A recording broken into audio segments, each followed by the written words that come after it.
So I was gonna ask you, how long do you steep your tea for? That's a great question. Like 5-ish minutes. It depends on like a lot of factors. Cause like, 5? why? What do you do? Is that a lot? I swear, like every tea bag says 3 to 4 minutes, Well, I like. but I only do like 2. It's a habit that I've retained from when I used to drink tea before I liked drinking tea, and it was like the longer I steeped it, the more flavor I feel like I could have pulled out. So I just did that. But yeah, today I have my tea in my hydro flask because I wanted it to stay warm. Because the tea by the end of the podcast gets kind of cold. Because what I'll do is I have it in a hydro flask too today. So basically what we're saying is hydro flask, like there's a huge opportunity here to sponsor us. Yeah. We get so much viewership, so many people watch, so yeah, it's gonna be yeah. Except mine isn't even a hydro flask. It's like a Japanese brand. Oh, really?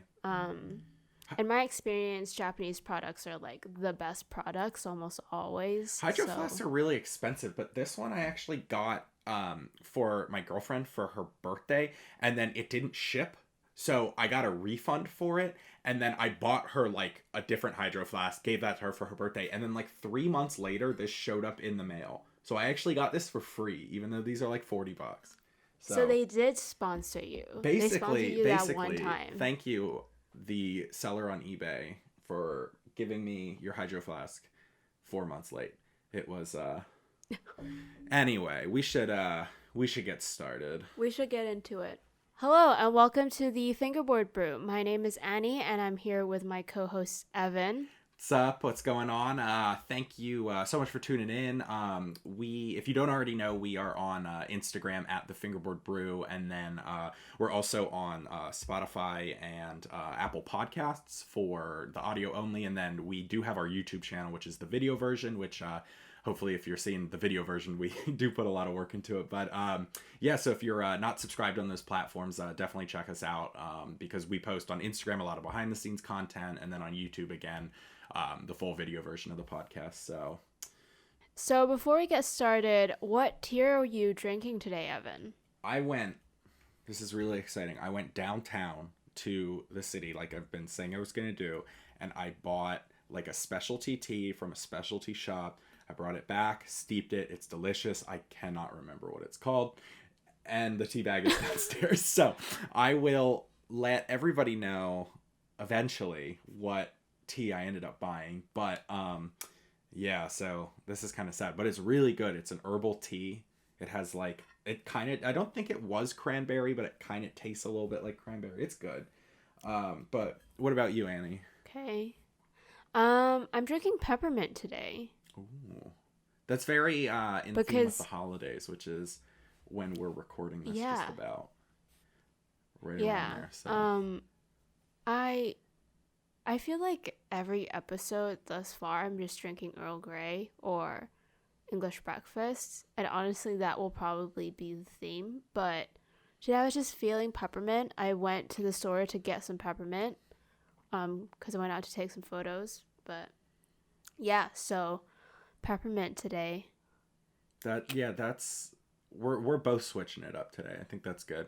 We're giving the viewers what they want, which is in-depth descriptions. Instead of recording today, we're just gonna give very in-depth descriptions about our teas, and then that'll be it. Now, tea critics. For real, what are we talking about today, Annie? So today we're talking about fingerboard sponsorships, and I guess what the general feeling around sponsorships are. Yeah. Yeah, there's kind of a lot to cover with this topic. We're gonna, touch on a few things, but like how I have done for the other episodes, I want to start at the beginning. So, Annie, well, excuse me. First of all, we should start at where we're at now. So, Annie, are you a sponsored rider? Yes, I am a sponsored rider. I'm sponsored by both Go on the Road and Fizzy Fingers FB. You ride for both those companies, and then do you I know you've done some like stuff where people send you free stuff and whatnot to do unboxings and whatnot, but those are like the two teams that you ride for. Yeah. Gotcha. Okay. And then I am sponsored by no one, and I also do not get free stuff to unbox. So I'm like not as cool yet, but one day. Eventually, you'll get free stuff to unbox. Exactly. I feel like people send you free stuff when they see the amount of subscribers you have on YouTube. Mm-hmm. And I think it's just got to do with the fact that there aren't a lot of people who have over 1,000, and you're over 1,000 now. So, yeah, I feel like my friend Jared, I think he got some decks before to unbox free. Mm-hmm. Like, he's gotten free product before too. But obviously it's not all about the free product. It's nice. And it means that I get to make videos. So Yeah. it's just like another video idea. So that's nice. But do you want to be sponsored? Yes, but not in the way that you'd think. I think that when I was younger, I really wanted to be sponsored, to say like, oh, I was sponsored. I ride for this like team, and like I have like this like board and all that stuff. And like as I've gotten older, what I've realized is, it's, to me at least, it's so much less about the sponsorship and so much more about like the team. So instead of being able to say like, I am sponsored by blah blah blah, I want to be able to say like, I am on this team with these people who are my friends, owned by this owner who's my friend. Like, and I want to be able to represent that and the brand and really be behind like the whole idea of it, instead of just being able to say like, oh, I ride for this team and I get all this free stuff. Like I used to only focus on that, and like I really have like, I don't want to say like grown, but like I've really like, there's nothing wrong with like riding for a team or whatever. Or being sponsored. I just really would only accept a sponsorship if I was 100% down with like everything that was going on, you know? And I got to be honest, I'll give you a perfect example. Without getting into too many details, there's a current, there's some drama going on in the fingerboard scene about a certain company owner saying some stuff that he shouldn't have. And like, if I didn't really know him that well and I was riding for his team, I would no longer be riding for his team, and I would hate that I represented that situation, you know? So like, I would not accept just like any sponsorship from someone I've never met, who I wasn't friends with, who I didn't know certain things about. Does that kind of make sense? Like, Yeah, I totally get what you mean. I was saying that like when this whole thing came out, by the time this episode comes out, I don't think that drama will really be relevant anymore, but it's still something important we should discuss. Like, I think I don't understand people who accept sponsorships from people who they don't have like a friendship with or some sort of personal relationship with. Both of my sponsors are friends of mine. Like, I would call them friends. Like, we don't just talk about fingerboard stuff. Obviously, we do talk fingerboard mostly, but it's more than that. Like, we call, at least like for Fizzy, we call quite often. Helena and I talk like every day or every other day. So, I mean, yeah, like I can't imagine being in a position where my sponsor would say something offensive or like any like racist, homophobic, transphobic, any of it.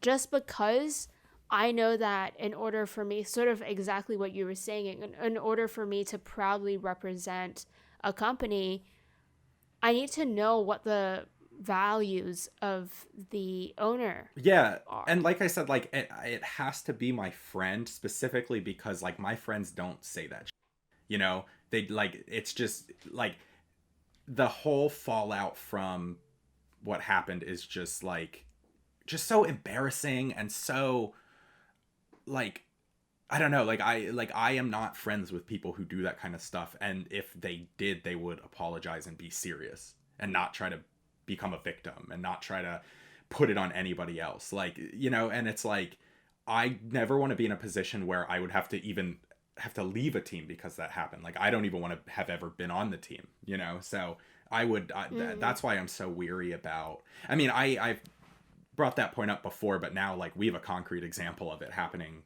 in the scene. So yeah, but enough of that, because I don't want to waste any more breath on talking about that. So, shall we start, like you said, from the beginning? Sure. What was your, so you were talking a little bit about, you know, when you were younger, what like sponsorship meant to you then. What was it like for you? So when I started getting what I would say, like, I still don't think I'm good at fingerboarding, but like I when I started being able to like flip into grinds, flip out of grinds, you know, like start doing some switch stuff, like, and recognizing that like I was better than just like ollieing onto things and like basic grinds and stuff, I thought like, oh, I should be sponsored because I'm really good. And so I would go on YouTube, and because again, this was like we talked about, like the whole scene was on YouTube back at this point. Like this was 2014, I think, and it was like I would search. That's like the tail end. That's the tail end before of the big YouTube switch. scene. But for me, I guess it would have been like 2013-ish, but yeah, still like the end. I was 14, 15 around at the time, and I would like look up like fingerboard sponsorship tryouts, you know, and like find all these like weird random companies that would have just like a very set selected like decks, and they'd only sell like to people that commented, and then they'd like do direct message and stuff, which is really cool. But like it just goes to show that like I did not care about the product. I just wanted to be able to say I rode for someone. But all these people would be like, oh, requirements to try out on the team, like you have to have 250 subscribers, you know, like you have to have like, and it was just all these requirements. And I didn't really think about it back then, but right now I realized like it had nothing to do with like being a rider and the camaraderie of a team. It was just like almost like a marketing thing to like get people who have more subscribers to sell more boards and stuff. But I actually, the only team I ever tried out for was Northwoods Fingerboards, which I don't actually think they might still be around. Have you heard of them at all? I feel like they are. I think Geraldine from Teak Tuning writes for them. There was a whole tryout, and I was in her group because they did tryouts every year. I was actually in her group, and she was the one who got the sponsorship. There were like 40 people that tried out, and I was like top 10. And I like, again, like I felt like I had the skills, but it was not, I feel like I wasn't big enough to like where it would make any real sense. And since I didn't have a relationship with the company, like why would they, you know, sponsor? But it's kind of like looking back, I'm so glad I didn't ride for them, because I'd never even ridden one of their boards, you know, and I was trying to like get sponsorship opportunity out of it. Like it was just weird. But then after that, I kind of stopped fingerboarding, and then when I got back into it, I was not like, it was no longer about that to me. It was just about like making friends and having fun. So what about you? Like what were your like earliest experiences with? Well, so I started fingerboarding in 2014, I think. And same with you. Like I started seeing that you could be sponsored. So like I bought my first fingerboard. I was fingerboarding for like a couple of weeks, like a month, and then I started finding out about stuff like FFI and things like that, but I never really like engaged a lot on FFI. Yeah. I got most of my info on YouTube, and like you, I would see these videos from people, from companies being like, whatever, tryouts, but obviously I wasn't good enough yet. And I just remember like there were several companies that would like only really sell China products. So it was Four Corner, Class A fingerboards, and I think Skull fingerboards at that time. And there was one other company. I Havoc Fingerboards, who like a few years after I started fingerboarding, they completely like disintegrated. Mm-hmm. But these companies that sold only like China products, but China products with different molds. Yeah. I remember there was this one guy, I don't remember what his name is, but he did a Four Corner Fingerboards unboxing, and at the time I was like, oh my god, this is so cool. Like, he's sponsored. And it was like two decks and then some wheels, but they were all clearly like CNC like bearing China wheels. And same with the decks. And then with like the Havoc Fingerboards sponsor pack, I remember seeing one unboxing where I swear like this guy didn't need another sponsor pack for the rest of his life, because he opened the package and he took out one bag with a ton of boards, like at least 10 boards, and then another bag with trucks, tuning, and wheels. And it was just like the decks were just plain color dye, but again, clearly China decks. Mm-hmm. And those were the teams that people were trying out for. Whereas the bigger companies like Flatface or Berlinwood or Black River, they weren't taking tryouts. Like they were sponsoring based off. It was like they had to reach out to you. It wasn't you reaching out to them, or you being like, please sponsor me, which is another thing. Like people making sponsor me tapes.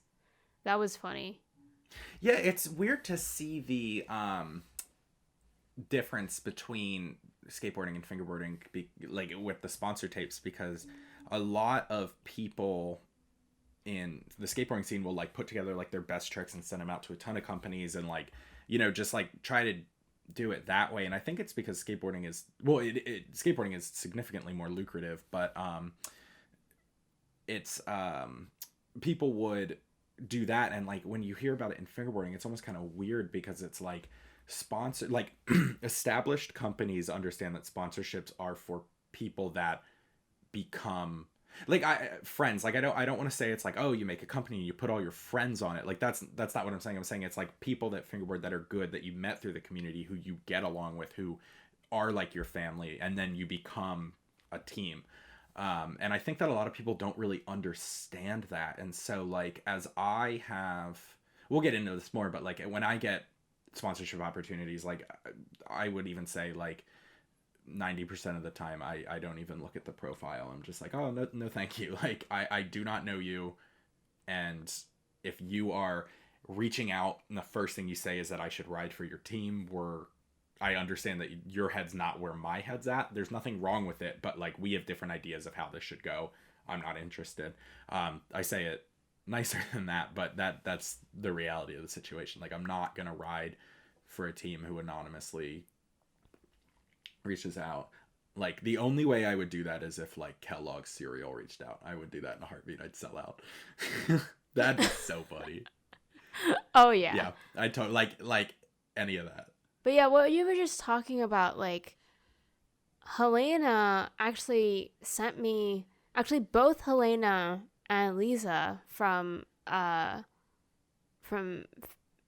Fingerboards, they both sent me decks. So for Go on the Road at like Helena, she sent me a free deck just because like we had been friends, like we had been chatting, and like we've known each other since I'd say last year.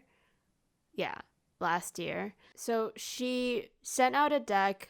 I by that point wasn't even sponsored by them yet, and she just like waited for me to get the board, waited for me to test it out. And then after that, I said like, oh, I really like the board. I love the art on it. And then I remember very distinctly, it was like 4 a.m. my time or something like that. I don't even know why I was awake. We were just talking and chatting away. And wait, no, it wasn't 4 a.m. my time. I think it was like early morning, but it was late night for her. And she sends me this really long message being like, basically saying, I wanted to ask you this, like, since you started your Instagram for fingerboarding, but like, I would love to have you on my team.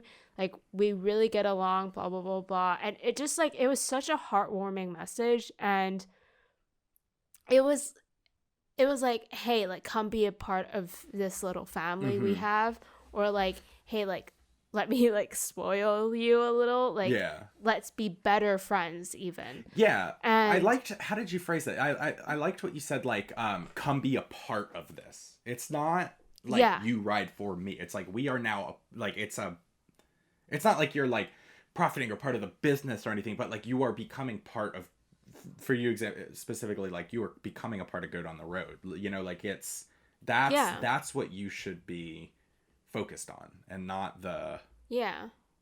anyway. Yeah, that's my soapbox. That's my soapbox for today. But it was like, it was just so, it was a very personal message. Like, no one else could have sent that exact message that Helena sent, you know? And then, honestly, like, Fizzy Fingers, we had been talking briefly before. I bought one of her boards. I bought a custom, and then she sent a free one along with it. And then, her other team writer, XFB or X.FB, sorry, we're friends too. Like, we're really good friends. And I mean, she messaged me, like, Lisa messaged me, and she was like, oh, but like, I don't want to step on Helena's toes. And I guess it's like a good point to talk about how like that the double sponsorship works. But basically, I mean, like, Helena and Lisa are really good friends. They 1000% support each other. And I think, like, it also kind of helps that they're both women, I think, because I don't think they would have connected the way that they did if they weren't both women. Yeah. There are so many companies out there that all do like hand painted decks, but for some reason these two connected. And by the time this goes up, I don't know if their collab stock will be up, but I do know there is a collab stock coming up, so you need to look out for that if it hasn't already gone up. Are you spilling secrets right now? Is this public information? It's company secrets. So this is why you gotta listen to the Fingerboard Brew, because we drop info that you might not know about for a little bit. We spill tea. We spill the tea. Exactly. But like, Lisa messaged me and I was like, let me ask Helena, because Helena from the get-go was so chill about what was allowed, because, and this is one thing that you need to remember too, like, not you, but you, you being the audience, or just people in general. I think you need to really ask the owner, ask the person who's like offering to sponsor you, what are the guidelines? Because there are some companies whose guidelines are so strict. Like, if you're sponsored by one company, let's say it's a deck company, you're not allowed to ride any other decks ever, or you're not allowed to ride any other decks that like on social media. Like, maybe you can try something out in private, but anything you post has to be with the board that you're like, with the company that you're sponsored by. And same with wheels. Helena's sponsorship is not like that at all. Like, Helena was just like, I'm gonna send you boards, you make some posts, and then other than that, I don't really care. Well, that trend, and sorry, it's the same with Lisa. Like, neither of them really care, and I think that's the type of sponsorship that works really well for me, because like we talked about earlier, I get sent boards or products from different companies to review. And if I was writing for a company that restricted me, I wouldn't have those opportunities. I wouldn't be able to help people out. I wouldn't be able to, I'd say, I feel like I wouldn't really be able to like contribute to the community as much. And yeah, like, just both of them are so laxed about it. I mean, like, well, I don't that know. trend carries over from skateboarding because like the skater mentality is it's like, well, at least for me myself, I ride girl decks, thunder trucks, bones wheels, bones bearings, like, and then I always ride my stock bushings. Like that is the setup. If the skate shop doesn't have a girl board, I will wait until they get one, because like that's just kind of like the culture. You find what you like and you stick with it. But the reason that carries over with sponsorships is in skateboarding, if you are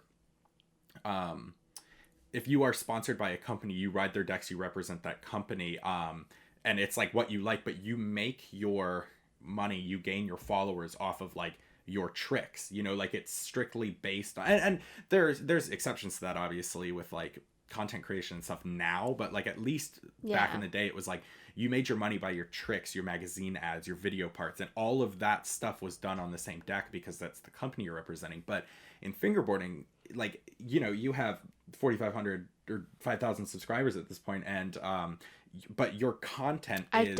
Not yet. Not by the point, not at this moment in time. I only have 4,000. I only have 4,000. You own... I think you have like 4,500 or something. Something like that. I think, yeah, maybe. I'm not sure. It's not about the numbers. I haven't looked. It's about the content. I mean, I really don't care, but like, the number has gone up like significantly since I started my Instagram and since I started doing my YouTube more seriously, but that's like a separate thing, and I really appreciate everyone for, you know, help. You blew up on Instagram. Like, I remember, I almost said you make your living. You make your content, you gain your following from your YouTube videos, which are, you know, like unboxings and reviews and tips. And like, if every single video of yours was like, this is my goat on the road deck that I'm unboxing every single week, like, you'd run out of content, you wouldn't gain followers. So it's like, it's a different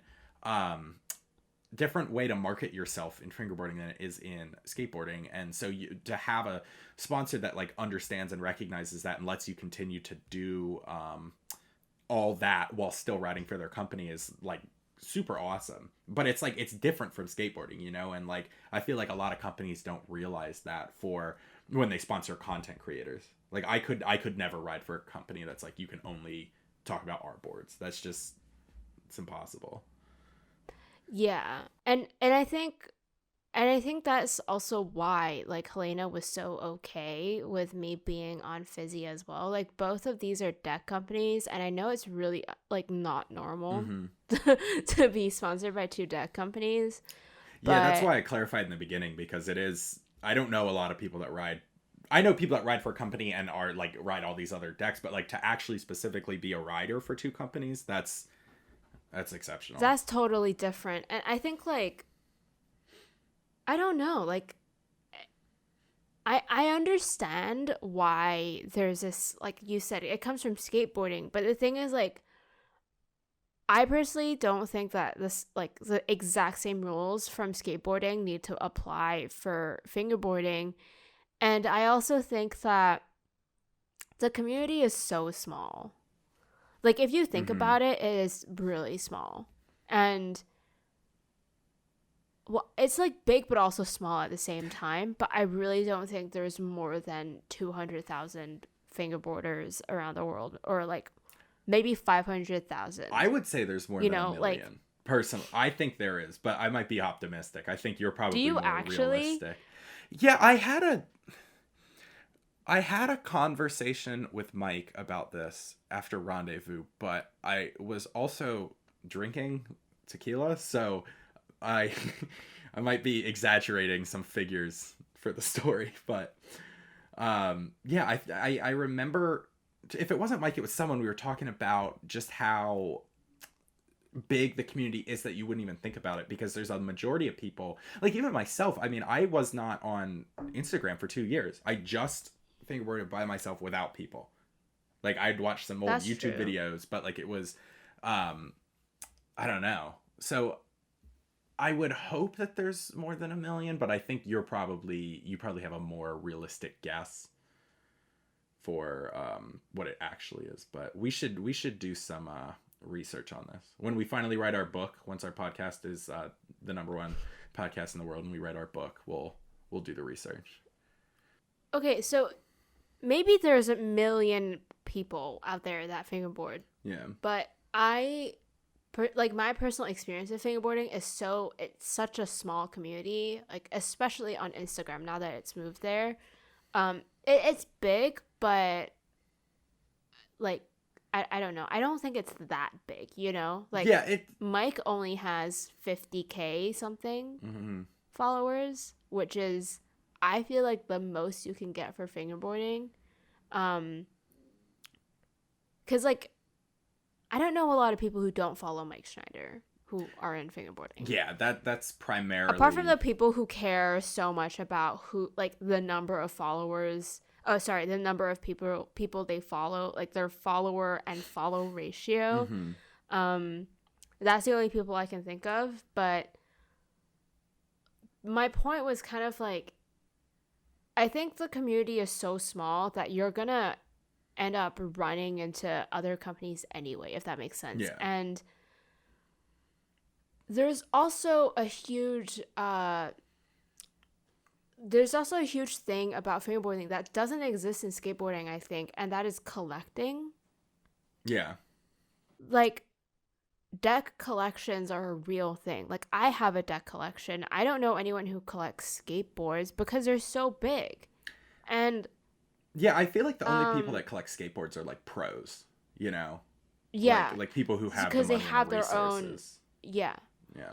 But like normal people who aren't sponsored or who aren't making tons of money aren't like collecting decks. Yeah. So I think for me at least, like from my perspective, Helena's viewpoint of it was just like, well, why not share? Like it doesn't matter too much because I'm only going to be talking the most about Go on the Road and Fizzy. And Fizzy is technically my secondary sponsor. And I ride both of their decks.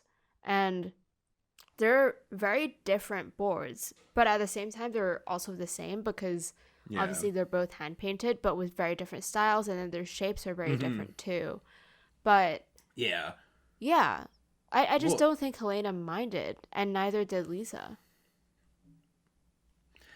no, and you know, again, it's like it's just different, and I feel like the fingerboarding scene is so much less competitive because not like most of the people who make stuff are not making their living off of it, you know, like there are a lot of people who do, and or not a lot, there's a very few people who do, and like that's a different category, but for the most part, like I there are just like companies that like do drops when they can, and like they make some money, but like they honestly, a lot of what I've seen is like people who make money off fingerboarding do invest it back into the community by having events or like, you know, get more molds to make more decks or something. Like it's not necessarily just like to profit and pocket money. I mean, there are some hype companies out there that do that, but that's a whole different, we talked about that in the first episode. We're not going back to that, but yeah, I just it's when you first told me you rode for two companies, I was like, how does that work? Do they know that you ride? But that's just because I have that skateboarder mindset, and once you explain to me how it works and why, and like it just it makes perfect sense. Like you shouldn't be tied down to just one company in the fingerboarding scene, because it's, especially for what you do, it would just get repetitive. Well, I also think it's not really so much of should you or shouldn't you. It's more so like who cares? Mm-hmm. You know, like if the company is okay with it, then that's fine. Yeah. And like I said, both of these people are so chill. Yeah. And there are two people who just want to make fingerboarding fun and to make, you know, make people happy. And here's the thing. Like here was my worry. And the thing is, at this moment in time when we're recording the podcast, I haven't announced my Fizzy welcome yet, or my Fizzy, like my spot on the Fizzy team. But, and I have no idea how it's going to go, but I'm hoping it's positive. So are you making a welcome part for Fizzy? Like, are you recording a video, or how is that gonna go down? Well, I don't know yet because I haven't gotten to that point. Okay. Has there been an official announcement, or is it just like No. okay. It's in my bio as Okay. of right now. But so are you getting a board for that? Do you think? Like do you get your own custom board or how does that work in fingerboarding? So the way both my sponsors do it is because they're both hand painted board makers, they make custom. So like at least so far for both of them it's like what do you want? Mm-hmm. And they'll paint it. Or yeah. I mean like right now for Go on the Road I have a Taz, like a baby Tasmanian devil with a like pouting, and it's so cute. And the hardest part about being sponsored by Helena is like you don't want to ruin the boards. Oh my, yeah, I could never ride a goat on the road. Like I'd set it up, do a couple of kick flips, and then it's on the wall. And then you just like yeah, it goes on the wall. But I really want to ride the board, but at the same time like I don't want to ruin the graphic. Like I already have markings on it, and I'm scared. Yeah. Like I don't want to. Yeah. Yeah, it's. But then once you get that first scratch in it, you're like, oh, screw it. But with a hand painted deck specifically, that would be difficult. I feel like, but yeah. Well, hopefully, if you make a welcome part, I'm very excited to see that because I think it's gonna be rad. Yeah, like, and the thing is, like, I do want to make a separate video for Go on the Road as well because I think I've gotten better since my welcome part for Goat. And I think some of the tricks, I did film a couple of tricks for Fizzy, like a potential welcome part, but some of the tricks on there I'm actually like really, really happy with. And I just want to make sure I do something even better, if like around the same, if not better, than what I have in that welcome part. But I just like haven't been fingerboarding that much recently. So what do you think a sponsorship in fingerboarding should look like? Like from your perspective or your point of view, like what do you think it should mean? Well, like we were talking about it earlier, but like it should be almost like a family thing, and it shouldn't just be the company sending you boards, because look, a company spends money and resources and time and effort to make your board, and they send it to you for free. They pay for shipping usually, and I think most of them do, and you should give back to them too. And the way I do it for Go on the Road, and most, like 95% of my effort goes to Helena's company for sure. Well, let's say 90, and then like about 10% is dedicated to Fizzy, mostly because I don't think Lisa really needs me. Not that Helena does either, but we talk so much that we're just always exchanging ideas. And so like I'll design graphics, I'll help her research. I went through a period of time where I was just like helping her research like best places to get stickers done. So you should be doing that for them. Like it shouldn't just be you getting free crap, like just being involved in the creative process and being involved. Like, yeah, that's a really good point. I mean, again, I can only speak from what I would like to see versus like my personal experience because I've never been sponsored. But like it sounds like the way that you have your the whole structure of it set up is like so much better than like some of the people I know who just like ride for a company just cause, like I it's really a family and a team, and I think that's like really cool, and you don't see that a bunch in fingerboarding. So yeah. Do you know a lot of people who ride for companies and like the interaction is like quite transactional? Because I know quite a few people who are like that. Like it's just money and product and that's it. Well, it's just like what trucks do you need, or like what decks do you need? Yeah. Okay. It's like, what's the point? And then that's like the only interaction. It's like, what's the point? Like, it's just so apparent that you're only there for your team writers' followers. You're not interested in like the camaraderie. Well, the thing is, I don't thing. even know if that's the case. Because, like, some of the people that I know don't have, like, the company has more followers than the team writer. So I'm confused, but it's so transactional. Yeah, I don't know. You're right. I shouldn't just assume that it's only about the followers when it's transactional, but it should be more than just transactional. I do think that before, like what you were talking about with YouTube tryouts, I think it was what you were talking about. Yeah. Like focus on followers and subs, but now I don't think it's the same. I also know a lot of companies who won't look at anyone else and only sponsor their friends. Really? And it really pies me off. Like, but if you made like, those, I know a few companies who are like that. If you made those friends through establishing a relationship through fingerboarding, I think that's different. Like if it's just like sponsoring your buddies that you had the whole time, like that's kind of weird. But if it's like people that like you should only be sponsoring your friends. Like you should only be sponsoring people that you are friends with, but you shouldn't make like you should be making those friends through fingerboarding. You should be meeting those people. Like those people should be people that you want to represent your company, and therefore they are your friends. I kind of find them like hand in hand almost. But yeah, before we go, do you have any like dream sponsors or anything like that you would be like absolutely interested to ride for? Like, do you have anything that's like on your mind, anything you'd want to talk about necessarily? I don't know if it's right for me to say that. If you say it out loud, you'll jinx it. No, I agree. I have some like companies in mind, but I wouldn't want to shout them out. Do you want to say it? I'm so curious. None of my companies are fingerboard related though. Like that's the other thing.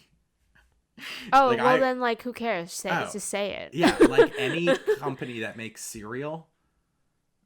Dude. So Kellogg's. Bagels. I want to ride for a bagel place. That is my goal. Is to like ride for a bagel place and just like yeah. Yeah, I feel like I kind of poised this as if I had companies within fingerboarding that I would ride for. I would not sell out in fingerboarding, but I would sell out in the real world in a heartbeat. I would sell out for Sony. Yeah. Canon. I would sell out for Leica. Who else? Zeiss. Oh, Kodak. Kodak, yeah, please sponsor any me. camera company. I would not sell out for Nikon though. It's not gonna happen. No, fuck that. Can't get me on Nikon. Sorry, all my Nikon users, but not sorry. No, not on board. Well, yeah. Do you have anything else that you really want to add or touch on before we sign off? I don't think so. All right. Well, thank everybody so much for watching. Again, there's we're on Spotify and Apple Podcasts, and then there's also a video version of this podcast, which if you haven't checked out, definitely do. It's just the Fingerboard Brew on YouTube. I also think that more often than not, we forget that this is primarily audio only, and the way we talk is almost as though we're only like recording a video version. So if you want this podcast to make a little more sense, I would suggest checking out the YouTube. We also have an Instagram. It's just at the Fingerboard Brew on Instagram as well. So we kind of post like behind the scenes and different stuff like that. Reminders and anything special we might be doing. We have a lot of like different ideas in the works, so definitely stay tuned to that because yeah, without going into too many details, we have some fun stuff planned. So yeah all right, so am I forgetting anything? I don't think so. I think that's everything we got touched on. Okay, all right, thank you everyone for tuning in, and we'll see you or speak to you in the next episode. All right, awesome. Have a good one.